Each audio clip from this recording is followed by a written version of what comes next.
God, it's so bright. And Thank you. are we live? Hello, and welcome back to another fantastic episode of Let's Drone Out, where I will do the intro. Editor, if you're listening to this, if Tony sounds like an idiot, don't edit it so it makes him sound not like an idiot. I like it that way. And tonight we are joined by everyone's favourite curry kitten. Hello. Any chance of a disclaimer, mate? Yeah, Frank, where's the scroller? Any views expressed by any guest on this show are personal and may not reflect the views of others. Thank you. And we are joined by a friend of mine, Painter360. Evening. And a friend of the show. We are joined by, welcome to your second episode, the lovely Blue Owl. Hi. And we've got this this very Scottish man, which you may or may not understand. We're looking at maybe implementing subtitles. It's Greg. Hello. Hello from E-Wings. And we've got Andrew / Frank. Good evening. In another Christmas jumper, my friend. Oh, yeah. What's going on? Oh, yeah, and I'm painless. How many more are we going to see? You just have to keep watching every week and find out. And my loving wife, who's muted themselves and turned the camera off. My Bonjour. Tony. Did you turn it off because you were in a mood with me, or? No, just in case you started throwing it all at me again. I was just going to leave. It's okay. We found out that you can't be trusted. So anyway, so in place of Andy RC, we've got Painter360, which is, I think, a really good idea to have you on because you actually own one of Greg's new wings that were called the Black Hawk. And when we were chatting to you last time, you were saying and had like a little vote on what graphics to put on your wing. And we can see that you've gone with a PCB circuit board design. So it's all your fault. Yes. Yep. I remember voting for it. Yep, absolutely. So I did, and it's even got a much more complicated graphic design thing at the bottom. But nice. But I'm here as an impartial. Well, not impartial because I've flown loads of things, but just as a pilot who's actually flown some of Greg's stuff. Because I know Greg will be very self-effacing and just kind of like play down how good it is, and I can talk to how good it actually was because I have flown it a lot. It's good fun. So massive shout out to everyone in the chat. Hello, hope you're all having a nice Thursday. Tomorrow's Friday, and it should be all good from there. So anyway, we've got Greg. He's part of E-Wings. I believe you're based up in Scotland. I am, yes. Yep, very just interesting. Glasgow. Glasgow. I'm a massive Big Clive fan, so I'm hoping I'm slightly bilingual. So, Well, as I was saying before the show, I'm actually going to tone it down tonight and try and slow it up a bit so you can sort of understand every third word, maybe. Yep. I've done research. What I did, I read a couple of Erwin Welsh books, and if you've ever read them, he actually writes in a Scottish accent. You have to get the voice in your head to get it, so that's quite handy. Yep. I was actually looking for Iron Brew as well to drink on tonight's show. I can't find it anywhere. Yeah, Iron Brew's for kids. Yeah, I know, but I don't drink. But yeah, Canucks tea cake or something. I don't know. But, I'm just any kind of Deep Scottish fry a couple of Mars stereotype. bars. You're good. Deep fried Mars bars. Yep. Who's got the hamster squeaking in the background? Sorry, that's my 3D printer. I'll go switch it off. Hey. No, don't stop a print. Don't stop a print. Well, stop moaning about it then. No, it just sounded like a hamster going around in a wheel.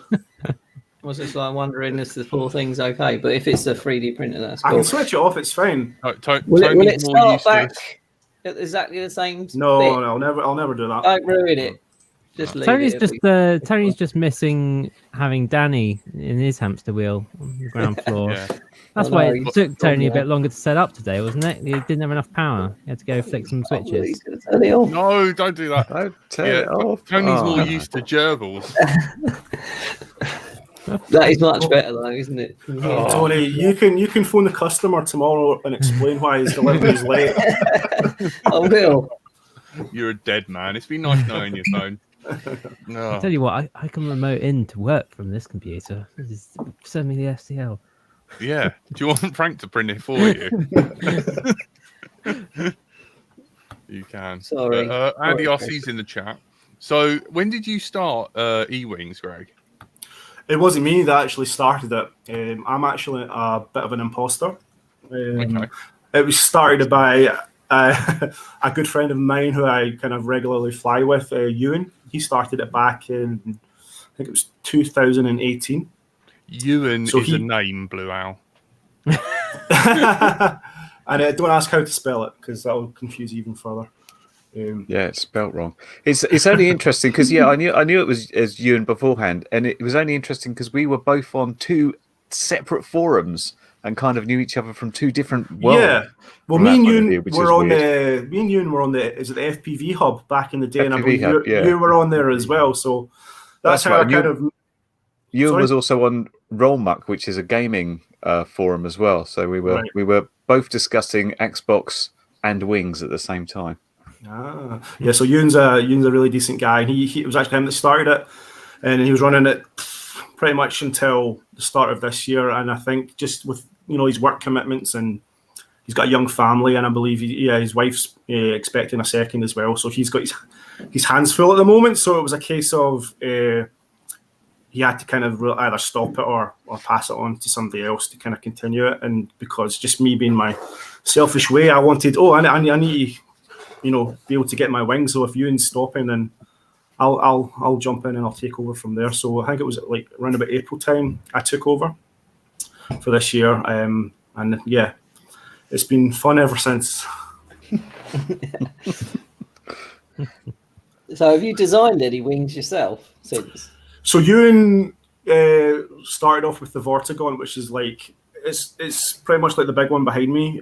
However, this is my kind of second version of it, but it's very similar to that one, and that was the one he kind of launched the company with, and it was very popular for like kind of long range efficient FPV flying. So he actually sold quite a lot of those throughout the UK and world. And back on that came out the Firefly, which was like the forward swept wing. That was his as well, and that was personally one of my favorites. And then he also released the Vortini, which was like the scaled down version of the Vortigon behind me. So he was trying to aim for like a sub 250 one. During that time, that the sub 250 was all the kind of craze at that. So he was just trying to kind of fill that market with that. But as I said, it kind of got too much, and I've taken over, and I've now released the Black Hawk, which is that one there. I've also released the Spectra, which is our spec racing wing. And I'm currently working on a new one just now that hopefully, it could be ready at the end of this month, but I'm probably going to leave it till next year, maybe January, February time. So you can look at it this way. I've made the same amount of planes as Ewan did, but I did it in 9 months. And how are you making them, Greg? Are you literally there with a hot wire cutter, or are you sort of outsourcing the bits, or what? Everything's done by me. Hence why I'm starting to get grey hair now. It's all hand hot wire cut in a CNC machine. I source all the materials, all the parts, all the components, and just bring it all together to produce these kits. So a lot of the time it's very bespoke kind of stuff as well. As well as it's kind of, I can't really stack my shelves up with stock and just sell it. I kind of have to do almost like one at a time, or pre-orders and things like that, because my time's very limited. I work, I run my own digital marketing business, so a lot of my weeks, pretty much all of my weeks, taken up with that. So any kind of spare time that I'm getting, I'm nipping out to the garage to cut foam. Yeah. So if you're building one wing at a time, how long does it take you to make one? Well, it depends. Like, see, for instance, the Black Hawk. I can get 2 of those out of 1 block of foam. So I made 2 today, and it probably took me about 4 hours, and then maybe I'll spend about another hour bringing all the components together, packaging up and boxing it, and then I could put those 2 on the shelf. So it's about 5 hours of my work, but that's not me. To be fair, that's not me working constantly 5 hours. It's me pressing the go button on the machine and keeping an eye on it. It's not me kind of slaving over it and sweating. It's just me kind of keeping an eye on it, because it's like an unwritten rule. If you were to leave it, then it'll all mess up and you'll have to start again. So I have to be there to keep an eye on things and make sure it's cutting things properly. Only works when it's being observed. Yeah. Exactly, yeah. You always think, I'll nip in, I'll make a cup of tea, but by the time you come back, it's like, instead of a nice smooth line, it'll be a zigzag cut, and sod's law. Yep. Is that a 4-axis?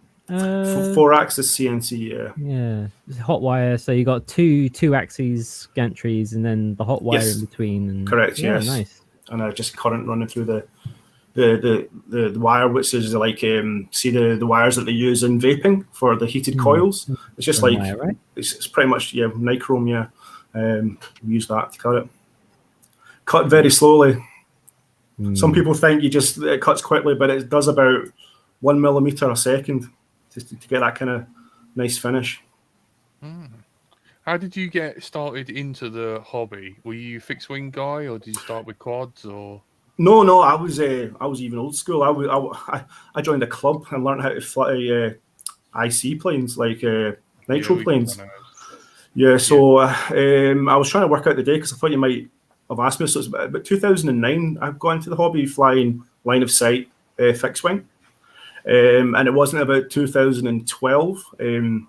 I started FPV. I think it was a Bixler with a shitty Fat Shark video transmitter, and I think it was teleporter goggles were my first set of FPV goggles. It was really bad, but it got me into it, and the Bixler flew great. It was like, it's such an easy entry for FPV as well, but at the club I was flying at the time, this was like alien technology to them, so they actually kind of shat themselves and kicked me out of the club, because the club, the rules were like, this is all new. They weren't sure, and they were thinking, I don't know if it was BMFA or SAA, but I don't think they were unsure of FPV at that particular time, so they didn't really know what to do with me. I was a bit of a problem for them. And they didn't essentially kick me out of the club, but they sent me an email pretty much along those lines. I was like, okay. But since then, I found a new club that's a lot more kind of welcoming. So I've been doing FPV since 2012 with the Bixler, also all the flying wing stuff, Rob at Flying Wing. So I had the Venturi, I had the Falcon, like a lot of his wings was kind of the platform that enabled me to kind of get into it. And obviously that's how I kind of got down more of the kit building route, because I was basically flying wings. So I'm essentially doing exactly what Rob's doing. I've known Rob for years. I spoke to him several times as well, and same with Ewan. When he first started, he was quite pally with Rob as well. Yeah, I've flown along with a Genesis wing and that, so I was really impressed with the quality of those guys. So his wings were brilliant. I guess that led you into good stead and being like, I know what I want. So this one hopefully will lead into painless talking. So how comes you're only selling in the UK? I'm not. I'm selling worldwide. Well, the Black Hawk. The Black Hawk, all right, okay. Well, how do I word this? Let painless answer. That's what I would do. Shall I set the scene in a diplomatic way, Greg? Set the scene, yeah. Okay, so I was made aware that this thing called the Black Hawk existed. I just happened to be scrolling through Instagram, as you do, and there was this picture of, I think it's actually the wing that's behind Greg at the moment, sat on like a bench at sunset in a lovely field, and it was wing porn, is what it was. And I kind of stopped and looked and thought, gee, that's pretty good. So what I thought I'd do, I thought, okay, well, I'll get in touch with Greg and we'll have a chat. Because it kind of looks a bit Drakish. So Greg and I had a chat, and Greg was saying, oh, yeah, it's a wing. It's not final. It's kind of version 1. And then the next, I said, oh, brilliant. I think I'd like one of them. And he said, oh, great. That's fab. Yeah. Once I've finished the design, I'll get you one. You can have a go. I was like, brilliant. Okay. And then about 4 weeks later, I was speaking to Jack, and Jack went, I've heard from Greg, he's just about to slit his wrists and give up on the whole thing. And I kind of went, what? I only spoke to him a couple of weeks ago, and it was all go, go, go. So then I rang Greg, and you'd had a little bit of a tough time, I think it's fair to say. You'd posted a lot of images of the Black Hawk, and parts of the community had been a little bit aggressive and a little bit nasty about the fact that it was a rip-off, I think was the kind of words that were being used of things like the Nano Drax and the Mini Drax.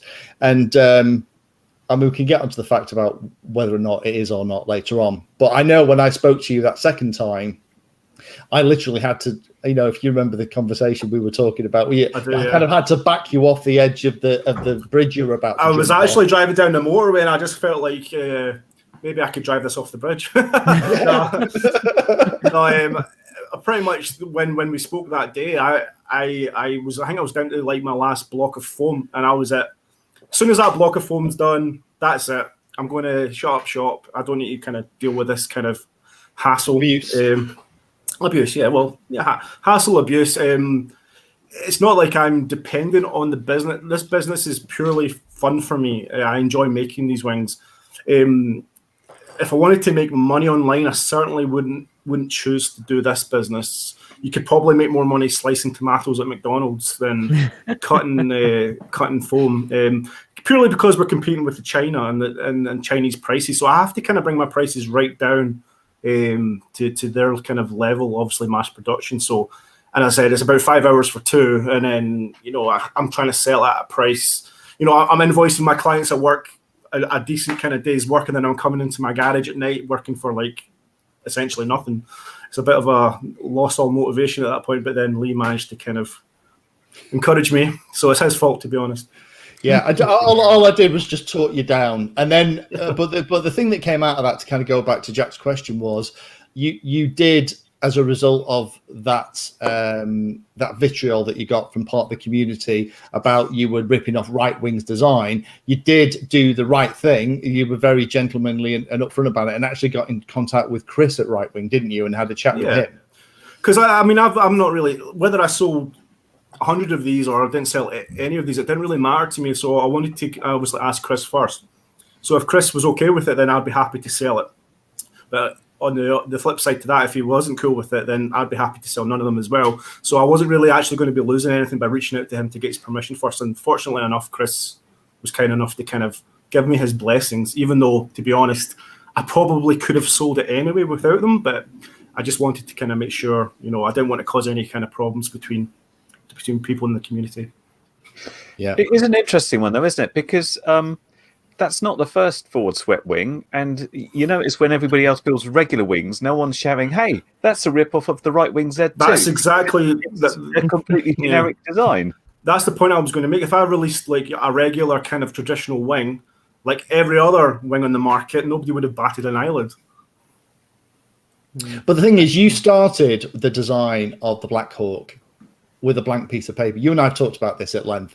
You've ended up with the shape of the Black Hawk because that's the shape it has to be to fly well, and the law of aerodynamics just happens to be that's the shape you have to end up with, because you went through quite a few iterations to get to the final version, didn't you? Yeah. I mean, it's the process, and I tried to kind of consciously make it as different as I could, because I knew the backlash I was going to get. But the more and more I kind of proceeded into the kind of the R&D stages, the more I was thinking, no, the fuselage needs to come out a bit more. Oh no, the wings need to come in. Oh, it's like, oh no, this is becoming a mini drag. But there are differences. Obviously the airfoil being the biggest kind of difference from the mini drag, and that's purely a design choice on my kind of selfish needs. I wanted a fast wing. I've got the Vortigaunt there, which is like a really efficient airfoil, and you could probably put a lot of battery capacity in that and fly all day with that one. So I've got the efficient flyer. I wanted something I could fly fast, so I opted for the kind of the racing style airfoil. A bit less efficient, but it's fast and fun, and you can definitely tell when you fly the Black Hawk. And if you're kind of used to flying the mini drag, you will notice that there is a difference. You notice it straight away. I noticed it straight away because I when I first made in the Blackhawk, I was thinking, well, this might fly similar to a Drac. I might be happy if it's very similar or close, but actually it's completely different. Yeah, and I'd second that. As somebody who has Dracs, Dart XLs, a lot of the forward swept one, you know, and you and I joked it's probably got more in common with Thunderbird 2 than it does with the Mini Drac. You know, I wish I called it that now. What, the Thunderbird 2? Yeah. Or the Thunderbird 2.5? Yeah. But it does it flies completely differently, you know. And I know when I rang you the day after I made mine. Just to let you know, I hadn't completely destroyed it, and we had a long chat, and you were like, "That's exactly what I feel about it."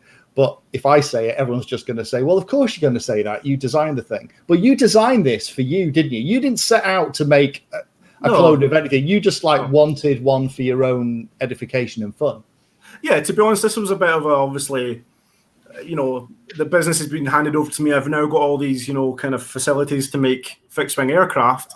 I was thinking, okay, I'm going to make one for me. I don't really care about making one for Tom, Dick, and Harry. And then my dad always said, if you design something for yourself, then, you know, like, you'll find others that will also like it as well. And that was kind of the idea, but I never actually set out to kind of fill a niche in the market or like cater for this certain individual. It was for me. I wanted something that kind of ticked these boxes. And then when I posted it online, it kind of went a bit nuts. And people were really interested to learn more about it and get some more information on it. And so my intention was never to sell it, but it was only once I posted it in the community that you know, the demand kind of grew from there. So what was your process of developing? You obviously made some prototypes. Did you sort of fly them and then sort of with a little notebook say, yeah, I need to chop a bit off the nose and I need more battery capacity and I need to move the weight around? How many iterations was it? I think it was about 4, but technically 5, roughly. The first one was just literally me throwing it to get it to glide good. So it actually got to my second prototype before I felt it was gliding good. And then once I started gliding, then I took it out to fly. I flew it, and then I kind of judged the characteristics from there, the roll rate, you know, how much actually capacity, battery weight it could carry. So the weight will determine the length of the nose, and then the roll rates. And then everything from down the shape of your elevons, like how wide it is at the tips and how narrow it is at the kind of the root. Everything kind of determines how it flies. So the changes I did make from kind of prototype 2 to the final one was actually only a few little changes, but enough to kind of make all the difference. And did you end up with the wing you wanted to build for yourself, or are there still little bits that you're like, well, maybe I'll just... No, I'm quite happy. I'm sure there is, to be honest. There are probably little things I could probably change, but nothing that's going to kind of warrant me kind of sitting down and designing it and generating all the G code again, editing the G code, and it's just not worth the time, to be honest. Because I mean, what you could probably do to kind of change it, you could probably actually do yourself by, you know, your own kind of custom modifications and stuff like that. But the way I'm kind of shipping them just now is it's like a great flying wing, and I'm very happy and proud of it to kind of ship out. So any slight changes that I'm going to make to it is probably not going to be worth my time, to be honest, because it's going to be such a little impact. Yeah, because that was the only suggestion I had that was back to you was, can I have a little bit more room for the flight electronics? Do you remember when we talked about that? And although you could do that, it's just as easy for me to cut that piece of foam with a sharp knife and then make my own cover for the bay. It's very customizable because it is literally a load of flat pieces that you get, with the exception of the wing profiles and the kind of the side nacelles. The rest of it's all flat packed, so you can just do what you want with it. And the noses, you know, you can 3D print your own, which is kind of fun. I figured that out in the end. Because that was like my hardest choice was which camera do I put in it, actually. And that was a big gripe for me. A lot of these kits, you're having to hack the foam up to accommodate different styles of cameras. But now I've been working with a guy called John who's doing all the 3D design for us, and he's actually, I think we've pretty much hit every kind of HD camera on the market, with maybe bar a couple, but there's always more coming out. So yeah, there's the run cam there. Yeah, that's the way I went for it, and but you guys have all these different versions. But the thing is, you've got to kind of print the nose That's the only thing that I struggled with a little bit, trying to get the CG right, because you kind of have to know what the weight in the very front of the nose is going to be. Yeah. So you have to know your cameras. So you have to know the weight of the 3D printed part to know where your servos are going to go. So you kind of, it's one of those things where you have to kind of guesstimate a little bit for the last stages. We're going back to kit building. Like we don't realize how good we've got it with these kind of Chinese injection molded ones where everything's comes and you just open the box and throw it and it flies. We came from the days where I'm sure Curry Kitten, I know that you were kind of into flying wing stuff as well, I believe. And it's all about taping servos onto the wings and taping components on. Hang on, let me grab my wing. I'll show you what a mess it is. Yeah. It's like you tape the components onto the wings first in the fuselage before you cut any foam to make sure you're hitting CG. But whereas now everything, you've got a servo bay all pre-cut for you and things like that. But this is exactly what you had to do. All these components on there. Yeah. This is one of the, I think it was one of the prototype Falcons. This just came as a flat piece of foam. So what you had to do is you literally had to tape all your bits on, and then you had to see if it hit CG. And if you were happy with that, you start going with your sharp knife and making holes for things, which I haven't done particularly well. The servos are at least in there. But yeah, this is not aerodynamic, but it is also like 8 years old, and it's mostly held together with this bits of glue and stuff. That my entire wing came off one time and went to a tennis court. But yeah, so the fact you can now stuff a large amount of stuff in the nose, and you really don't. I suppose you did you go into the wing at all to put like you might put like a VTX one side and a receiver the other side if you really wanted to separate out, mightn't you? But yeah, I'd probably recommend doing that with the wing. However, I use DJI now, so it's great. So everything's up in the nose in terms of the video transmitter and the camera. So I don't really need to be putting anything out in the wing anymore. I'm actually fully converted now. Well, I've got a couple of analog planes, but to be honest, I'm thinking about converting them to DJI as well. Right. Oh, sorry. We'll just carry on. We call ourselves pure, but really we're cheap. Don't do it, honestly. It's like I was the same, but once you do it, honestly, you can't go back. Honestly. And has everyone seen the news about the DJI with the FPV quads that's been leaked? I mean, it's obviously not been confirmed, but there's been some interesting pictures. It'd be nice to have Andy on to discuss it, but he's not here this week. I don't know why. But I tell you what, if you open a business repairing these drones, you're going to make a fortune. No, I know someone who does that. Think about the amount of, if that comes to the market, think about the amount of repairs. It could be interesting because it could put people that have just flown the camera drones thinking they can fly them in the same way, but perhaps they'll be able to, because we were talking about it. I was talking to Andy about it when he was sort of discussing it, and they could put all sorts in, because DJI wouldn't necessarily just say, oh, let's use Betaflight. They're just like, let's have our own flight controller, because they've certainly done it before. When they released NASA, it was light years ahead of anything else, and no one managed to clone it. So they could well have like fly like an idiot mode, and you can slam your sticks around and nothing happens. Then they could have a switch for acro, and it might be GPS enabled. Who knows? Button. Yeah. I really hope that is true and that does come to the market, because I think that it's going to bring so much more people into the hobby. It's a better entry level, but I said it's going to be tough love when they spend thousands of pounds on this entry kit, and within 10 minutes the drone's all smashed up. Yeah, we were talking about it on the LDO Discord this week, and I was saying on there that it's a whole different set of skills. Like, even if it's the most intuitive thing to fly, and they've like got made it as easy for a Mavic pilot to try and fly it, just fly. The footage that you want from it is like shooting gaps or diving a building or something, and that's going to be different skills from what those people are going to have who are the kind of the standard DJI users. So even if I can see it being like really, really popular, all these guys going out and buying one and then flying it once around the field going, it's not as exciting as I thought it might be from the video. And then it's sitting in the, in their camera bags along with like a 360 camera and a GoPro. Because like that's how most of those things seem to go, is that they get bought up and then kind of sit there unloved a bit. I think it's going to be very interesting. I think a lot of DJI pilots coming from those flying camera ships that do an awful lot of the hard work for them. DJI can't have the barrier to entry so high that those, like you said, those people don't come in, buy it, and 10 minutes later it's a smashed piece of plastic in the car park. I don't think that's it's going to be fascinating to see what they do to make it, like you said, have a flying camera friendly switch, and then you can kind of turn that off. It'll be really interesting because I've got 5-inch quads here, full on racing 6S quads with the DJI stuff on. That are epic, but there's no bloody way I would give the sticks to a pilot that only ever flown things like a Mavic, because they just, it's like trying to give someone who's only ever driven an automatic car, giving them a manual and expecting them to be able to drive it. It just it's a slightly different skill set.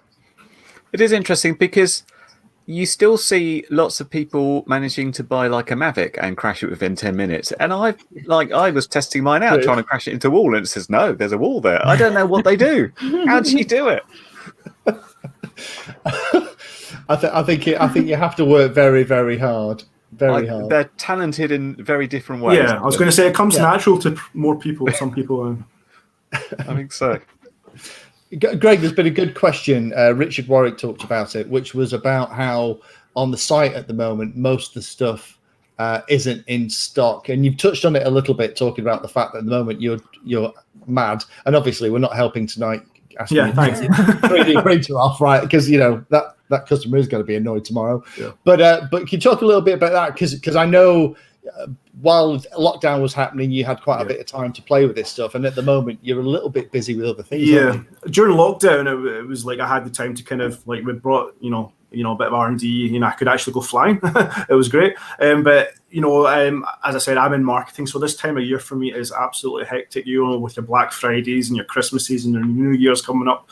So to be honest, I've switched the stock off in the meantime. From the website. I probably will be looking to switch it back on in the new year, January, February time. However, if you're absolutely desperate, you can message me directly and beg. I'll see what I can do. But if you really want some bribes, is that what I said? Bribes, right? Yeah. No, honestly, if you're really wanting one, then you can message me directly. I could probably maybe leave my email address on the chat. Send me an email address and let me know. It shouldn't be a problem. I've got foam here. It's just purely been a time thing. I don't have the time right now, but however, if I can get 1 or 2 or 3 or 4 in maybe before Christmas, then that's not a problem for me to do. Have you done any ready to fly stuff yet? See, this is something I've been thinking about. It's something like a build service is something I am considering. But again, that's a time thing as well. It's an even more time, but you could charge more for that. I could charge more for it, absolutely. But I don't know how people would feel about it, because I think a lot of my customers are kit builders, and they've got their way of doing things. Way of attaching the hinges, a way of laminating, a bit of doing that. So if I was to kind of do it my way and ship them out that way, it might cause actually more problems than it could cause me more of a headache. But it's something I am considering, and I've had a lot of kind of people who are coming in from the quad. They're just flying quads and they want to get into fixed wings, and they like the kind of the wings, but they wouldn't know how to build it. Then maybe somebody like that could qualify for something. I could build it and go like, this is the way I would build it, this is how I would fly it, then kind of ship it to them like that. But I think more of your kind of the bulk of my kind of customer base is diehard kit builders and things like that, who kind of know what they're doing, and to be honest, telling me what to do, and I'm learning from these guys. But you wouldn't say the Black Hawk's a beginner wing anyway, Greg, would you? If somebody came to you and said, I want to try wings, the Black Hawk isn't the way to go. Absolutely no. I would recommend the Firefly or the Vortigaunt. They're a lot more stable and a lot more forgiving. A lot of guys go for the Vortini, which is the small one. We'll go for that because it's small, but actually the smaller you go, the more unstable it is. You want to go as big as possible. So when you launch it, it's got that natural stabilization. And I'd probably go for the Vortigaunt. or Yeah. So Firefly. You know the Vortigaunt? What's with that landing gear? It's a bit big, isn't it? What landing gear? Behind you. If you look behind you, yeah. That's not. the roll. I know. So Sorry, you totally confused me. Is it a roll of packing stuff or something? That is laminate. Oh, fair That's enough. a roll of laminate. Yeah. And it's Yeah. I just got like. I was going to add it to all the kits, but everyone comes to my house and steals it because they all know that I've got it. My good friend James of mine, he's probably taken about 300 meters of the stuff from me, but hey, he's got a Black Hawk now. Lee's got some as well. I think. Yeah, Greg, can I just say this is all your bloody fault, right? Because I was happy living in a world without lamination. I resigned myself to the fact that lamination was just something I didn't have to do, and now you've made me do it again. I'm like, actually, you know what? It makes the wings bloody bulletproof. So it makes all the difference. Yeah. So there we are, 30 meters. Good. Thanks. So no problem. I'm going to make laminate great again. Well, to be fair, I mean, the whole laminate thing, because I did that little video and put it out thinking there's going to be about 12 people that will go, oh, thanks, mate, that's a good video. And it went mad. Loads of people watched it and went, oh, brilliant, a video on laminating that talks about the temperatures. And I didn't realize that it was a thing. But can we talk a little bit about why the Black Hawk, in your opinion, isn't a beginner wing, and go back to that a little bit? Because you've glossed over some of the because there's some big differences with this bad boy over things like the Drax. Apologies for putting it in front of the mic. That's probably not helping you hear my voice. But if you look at the way the wing is set, if you look through the laminate, it's actually a very, very thin wing, and it's symmetrical. It's unlike the wing I've got on any other model, including things like the Drax. You talk a little bit about that. Yeah, so this is essentially the same airfoil as a spec race wing. So it's symmetrical, meaning that it generates the same lift flying regularly or inverted. And it's really thin. So the way I think of it as if you've got like a proper like lifting airfoil, the more kind of throttle you give, like the faster you go, the more lift it will generate. But where with this is like you've got a kind of steady kind of constant lift generation throughout the throttle range. So it means like for me, like I can point the nose in the direction I want to go, gun the throttle, and it will essentially hold its nose on that point until I bank or yank or whatever. So for me, you really need to keep the speed up on this thing. It's fast and it likes to be flowing fast. So it's not ideal for the beginner. Like if the stall speed's quite high, so you have to keep it moving. I'm only laughing because you will see exactly where the stall speed is on my maiden video at the weekend. Because it's about 12, 13 miles an hour, and then the wing just stalls and it just goes, you know what, I'm out.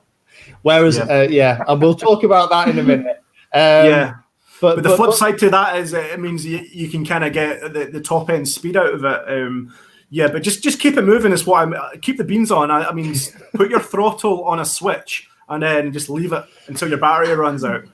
Yeah. So does this mean that the launch is quite you don't want to do that being timid. You really want to give it a good You have to whack. really, really go for it. Yeah, I mean, I recommend like a 1400 kV or more. I actually fly mine with an 1800, and I'm currently building an 1800 6 cell. So that will give you an idea. So I know Lee was flying with 1000 kV, and that's a bit kind of on the edge. I mean, it's fine. You can get it flying, but the Black Hawk likes power. So give it as much power as you can, and then you'll be fine. Yeah. Just to give you an idea of how insane 1800 kV is, my 1000 kV setup was running at full speed 92 amps at cruise 45 miles an hour. Sorry, full speed was 72 miles an hour. Cruise was about 45 miles an hour, pulling 9 amps. And that was on 1000. And I've actually ordered another motor. I'm replacing the motor on mine with a 1250. It needs going back to what Greg says, this is absolutely built for speed. It is not built for kind of floating and fannying about and having a lovely view of the countryside. This is about flying over treetop height at 100+ miles an hour with your arse on fire. And that's absolutely why I agree with Greg. It's not a beginner wing. There's no way I would pass the controls of this to somebody who hadn't been flying for at least a couple of years.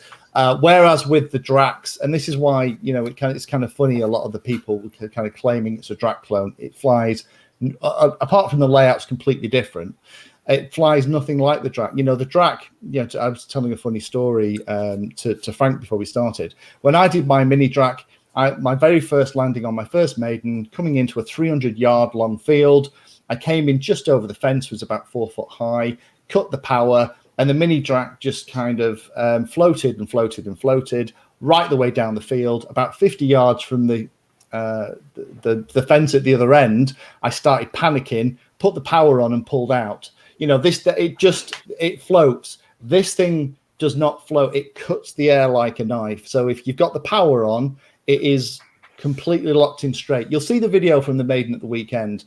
I went into manual mode. I have iNav in it, of course, for the auto launch and stuff and the OSD.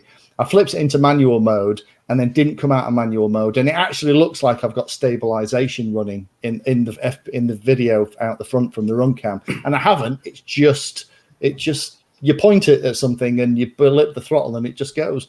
It's very, very different flying characteristics from the Drax. That's cool. So 2 questions on that then.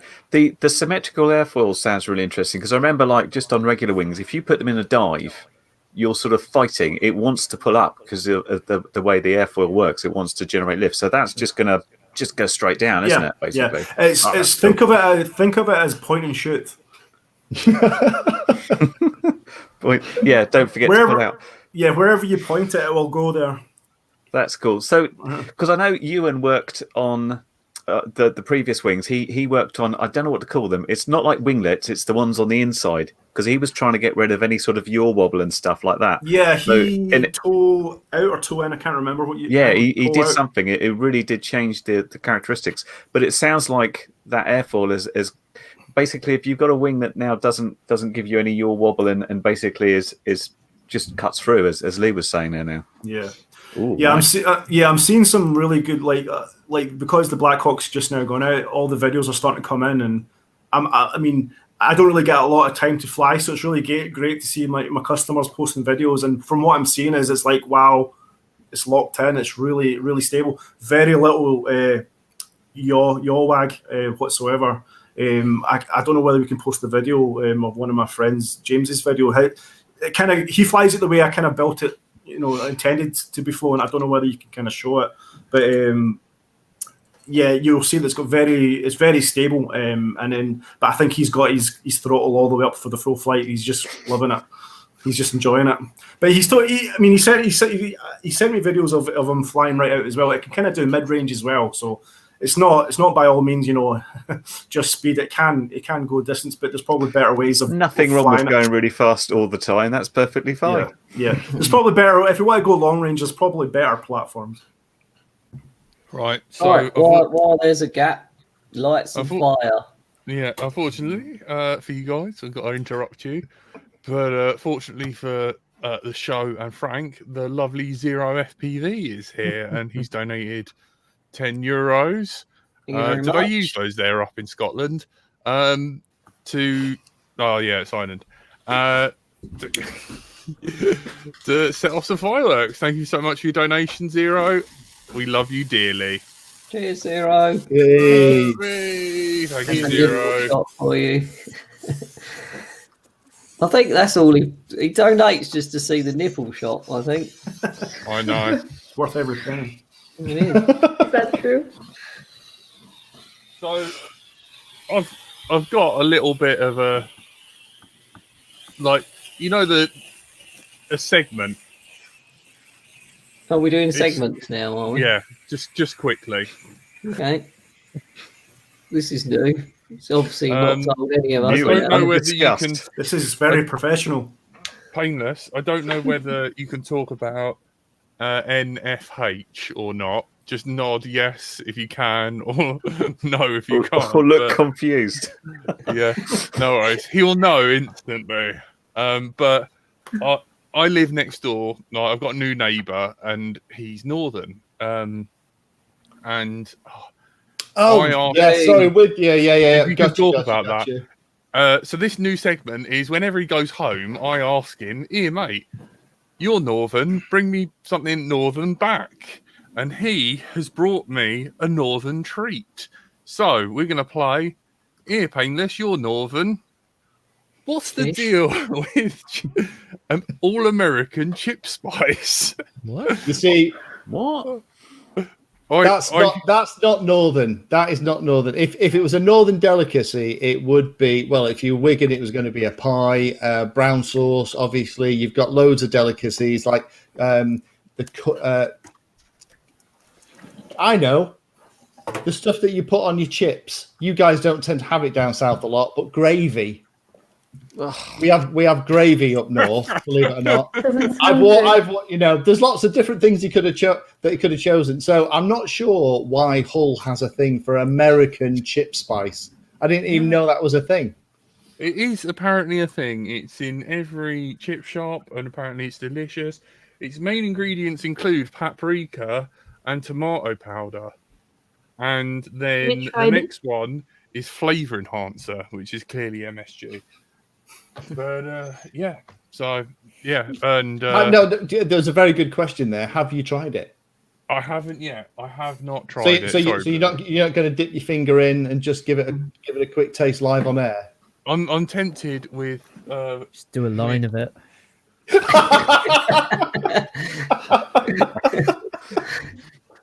So anyway, Caroline Taylor donated. I'll cook some chips and we'll try it next week. Thanks, Caroline, for your £5 donation. Thank you so very much. Here we go. All our patrons, all the donations, it helps. Thank you so much. They do different things in chip shops in Scotland. I was Edinburgh and Glasgow. I know different places, but when I went into a chip shop there, someone growled at me, so I said yes, and he put weird stuff on my chips, and it turned out he was asking if I wanted sauce and salt, but the sauce isn't like ketchup or anything. That's for that strange lot over on the East Coast. Yeah, that's for the Edinburgh kind of, and like kind of the West Coast, it's salt and vinegar, but in the kind of East Coast, normal. It's classic. Yeah, salt and sauce. Yeah, they're a strange lot over there, to be honest.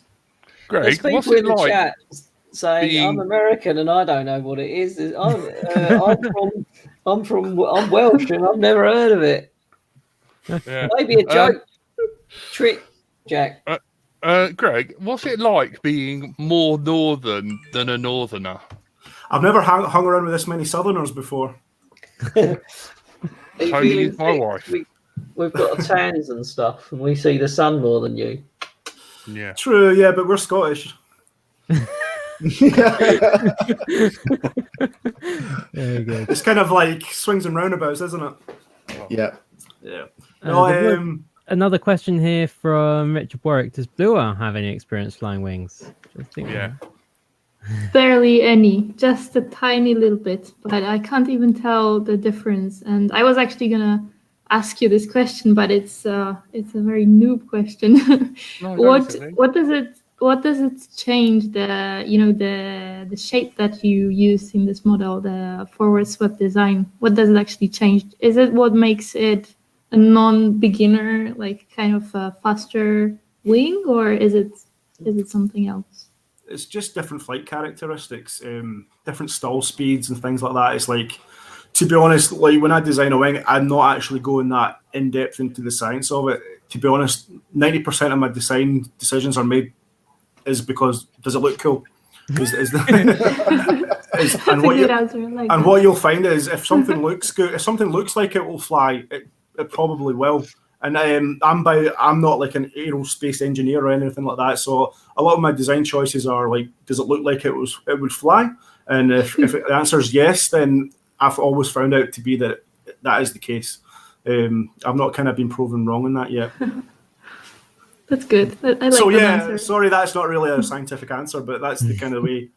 That's the way I do it, to be honest. So I would probably be the person who would get ready to fly wing. I've built one in the past, but I flew a couple of times and it's just not for me. I guess I just didn't fly enough to learn to enjoy it. It's quite a hard experience to get started. I mean, with the quads, it's just so simple. Like the biggest challenge for people getting into fixed wing is the launch. It's so it is for me. Yeah, with a quad, you just take off and go, and that's it, and it's brilliant. But the launching kind of puts off a lot of people getting into kind of fixed wing. But what you find is I've seen a lot of quad guys getting into fixed wing more, and once they get kind of past that initial stage, they actually end up really enjoying it just as much as they like flying the quads, if some even like it more. So it's kind of like I fly quads as well. I really enjoy flying quads as well. I actually kind of go through different kind of stages. I go through different moods of what I like flying. But right now I'm kind of back to my wings. Maybe a few months ago I was kind of into flying quads. I built a 7-inch long range quad here. Oh, nice. So I'm not really. So that's the kind of I'm into more the long range stuff. Anything that can kind of fly similar to a wing. I like. I just like the flying style of wings. For me, that got into. I'm not really into the kind of flippy floppy stuff. It's like FPV gives me the ability to fly. So I never understood people who flew like below trees or in bandos and things like that. It's like, why would you, if you could fly, would you fly about in an abandoned building? No, you'd be up playing with the clouds. Hopefully, if stick within the guidelines, of course. Feet, yeah, no, stick within the guidelines. But so with the 7-inch quad, it kind of gives you that kind of nice, smooth, kind of like almost fixed wing-esque flying style. So yeah, I mean, I've kind of go through stages with that. I don't think I'd go back to kind of 5-inch flippy floppy stuff. I used to do that stuff, but it gets a bit boring, to be honest. Yeah, give me a fixed wing any day. Is there anywhere? Go on. I'll go. I was just going to say, I think the other thing that can put quad pilots off going to fixed wings, if they look at the footage, it always looks shaky. But it's kind of the difference between looking at someone else's DVR and actually flying it and realizing that you're sort of, you're bouncing along on the air currents and stuff. And when you're in the goggles feeling that, it's a completely different thing than watching it. And your eyes will just sort of adjust to what you're doing, not like, oh, I'm all bumpy. You actually learn to enjoy that. It's kind of, you feel more. It's more organic flying. It's more like, something's happening. It's like you're flying with nature. And you can tell what part of the air is calm and how high you have to be to in that calm air versus when you're coming down. This would be interesting to see how your symmetrical airfoil. Well, when you're coming down low over trees and you've got that turbulence starting to happen and you're all sort of bumpy and you're hanging on for dear life here. Am I going to make it through? All good fun. Yep. What wing would you use if it was windy? Probably the Vortigon. In the wind, you want to kind of go as big as you can, as stable as you can. There's a saying like the aircraft doesn't know how windy it is, so wind's your friend when you're flying with fixed wing. And if you can kind of learn to fly within windy conditions, like living in Scotland, you're never going to get the perfect flying day. So if you're waiting for the perfect flying day in Scotland, you'll never fly. You'll be waiting forever. Exactly. I've heard if you don't like the weather in Scotland, wait 20 minutes and then it will change. Yeah, because you need to be quick. It'll still be raining. Yeah, it'll just be windy and raining. or blizzards. I mean, today we had about 4 different. We had the 4 seasons. But yeah, I'd probably go for the bigger one. However, I'll be interested. I haven't flown the Black Hawk actually in pretty bad conditions, but I reckon that could handle it quite well, purely for the kind of penetration. Okay, the penetration through the wind should handle it quite well. So I used to always wait. I used to fly my quads in the wind and then wait for calm evenings in the summer to fly my wings. Never used to really enjoy flying stuff in there. Yeah, I think if you just learn to how to fly in these windy conditions and you can relax and kind of take it in your stride, then you can learn. It's a different style of flying. Like I used to not go flying in the wind because it wasn't fun. But if you learn how to fly in the wind, then you can accept, right, I'm going to be knocked about. But if you kind of learn to enjoy that, then it's a whole different aspect of flying as well. It makes the cam days even better. Yeah, I bet. I'll probably get seasick. It's a lot. I find it. Sorry, go on. No, I was just going to ask, but how do you launch them if you're a tiny person with no muscles? What's your? Like Tony. Do you have any tips? you cheat and you use something. So you put iNav, put a flight controller in it, and get an iNav to do all the hard work, and then you literally just chuck it in the air, and iNav will do all of the hard stuff, get it into the air for you, and also it gives you the return to home. So if you do something a little bit silly and accidentally get out of FPV range, you just have an ODA switch and it flies back and circles over your head. If you're a quad pilot and you understand beta flight, iNav is really similar. The setup is very similar, and I have all of my wings, including this one that I built, has a flight controller in here, and in here it's running iNav. So how expensive does it get then, Painless, once you do all that per not wing? Well, no, not really, because the DJI in there, and it's a lot cheaper than quads. Yeah, it's a load cheaper than quads because you only have one ESC, you have one motor. And you don't crash that often, I guess. Well, with regards to launching, my advice would be have somebody launch it for you so that you're there on the sticks from the get-go and you're able to do any correction inputs immediately. The problem with launching yourself is like once you throw it, it's like the race to get your hand on the stick, and that half a second it takes you to get onto the control, it's inverted, and then you're ploughing into the ground and you're like, this is shite, I'm going back to quads.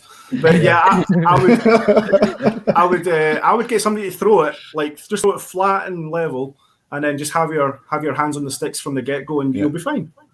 The challenge is, Greg, I said the challenge, Greg, is that you have to find a mate who knows how to throw it flat and level. Yeah, if you're in a group of quad pilots who've never flown a wing and you give them a wing, just throw that flat and level.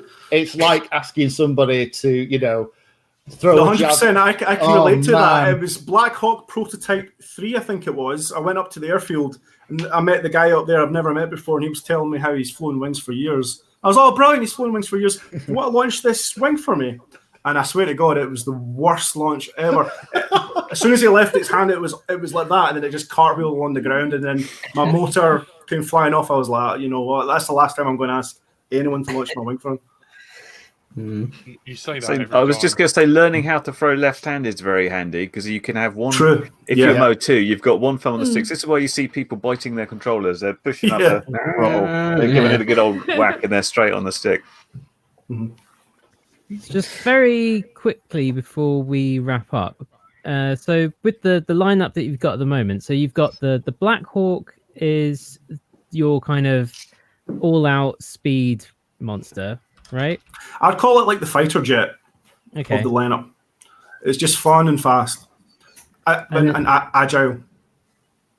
And then the Spectra is the spec wing. Racing wing, yeah. Yeah. And so that's been built within the it's the fixed wing spec racing. It's the IB Crazy specifications. I built it towards that, but it's not been approved by them. I've not sent it to them to be approved, but I've built it within their constraints. So I don't know whether if the British kind of racing, I don't even know if British racing, fixed wing racing is going to happen, but it should kind of tick all the boxes if somebody wanted to get into fixed wing spec racing. If anyone does have a lead on any UK FPV wing racing, let me know, because I've heard chat about it for about 2 or 3 years and nothing's ever happened. We've had groups invited to Mini Air Show every year for the past 4 years, and we've had some groups turn up, but I haven't seen any organised races. So if anyone knows of anything, let us know. So and then there's the Voltigaunt that you were saying was kind of your efficiency. That's your long range stable cruiser. If you're living in a country that's constantly windy, then probably the Vortigaunt is kind of your all-rounder. You can go out and fly in most dry days with it. And then the Firefly, which is kind of probably in between the two, and it's kind of compact. You can stick it in the boot of your car. It's very stable as well. And then the Voltini is the sub 250, right? Yeah, sub 250. It can be built to sub 250, but I think a lot of the guys kind of tend to go over sub 250, but it can be built to that. Yeah, I have to say that's the one I have flown. Oh, really? Yeah, but I flew that one line of sight because that would have been fun. I was maidening it, so I didn't really know what I was expecting, and the FPV was a bit questionable. So I was like, I'll just line of sight, it'll be fine. And it quite small and quite fast. So Yes. my lasting memory of it is if it's, I can't really see it. Oh, it's there. It is. Oh, it's gone again. Yeah. It's back again. It's gone again. There's some guys in the much like community who put like 6S in that thing and like twin motored it, and it's just stupid what they've been doing with it. It's absolutely brilliant, but it's pretty crazy what the guys have been doing with that aircraft. Yeah, it's good fun. But yeah, so I think where can people actually find your E-Wing stuff, but also where can people kind of get in with the E-Wings community? Okay, well, our website's ewingsfpv.co.uk. But if you kind of want to just chat, if you've got any questions, probably your Facebook. We've got a Facebook group, E-Wing Pilots on Facebook is your best bet. You join that. There's a good kind of group of people who got experience in flying our aircraft and can help out anyone with any questions. And one final question from Fraser, who emailed this in advance. How fast is Buck fast? It's fast. Good. Let's clear that one up. Lee, there's been a few people that have been asking if they can see any footage for the Black Hawk. When's it going to be available on your channel? Lee or me? Lee. I think it's out on Saturday for the Maiden, and it's got lots of FPV footage. It's completely unedited, literally from the point where I throw it with auto launch to the point where it stalls and falls into the grass. The whole thing's on there, so it'll be up on Saturday. But actually, if you check out the Facebook group, there's lots of the videos as well, some of the pilots, and check Instagram, because on the Instagram feeds from E-Wings, Greg's also been kind of posting links to some of the other pilots doing flying as well. And it's just, some of the stuff is eye-wateringly good. It just shows what a cool airframe it is if you know what you're doing. Yep, right. Shall I call it there, Frank? Anything else from you? No, it's all good. Thank you. You've been listening to Let's Drone Out.